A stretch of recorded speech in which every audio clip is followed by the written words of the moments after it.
با کدومتون میشه مشتری جدید گرفت؟ معلومه که با من میشه، چون تو واتساپ بهش پیام میفرستم. کدومتون برای مشتری جذابترین؟ معلومه که من آقا هم فیلم میفرستم، هم عکس میفرستم، هم وایس میفرستم. چی میخوای؟ کدومتون بیشتر باز میشید؟ معلومه داداش تو واتساپ تا حالا شده پیام بیاد نخونی؟ کدومتون میتونین جواب مشتری رو بدین؟ من یکی رو نمیتونم. من این یکی رو خیلی خوب میتونم.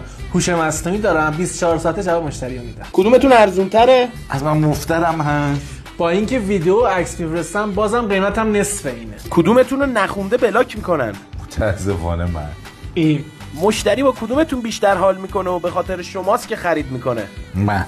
آقا با من، چون علاوه بر مشخصات محصول عکس براش میفرستم، ویدیو میفرستم، لینک پرداخت براش میفرستم، نازشو میکشم. یعنی تو میخوای بشینی تک تک با آدمو تو واتساپ عکس و فیلم و صور بفرستی؟ آقا من یه پلتفرمم، یه بار پیامتو تنظیم میکنی، به بیش از 1000 نفر میفرستم، یه کاری میکنم دوباره بیان ازت بخرم. روی این قلبه بزن، یه قلم برام کامنت کن، همه چیشو برات میفرستم.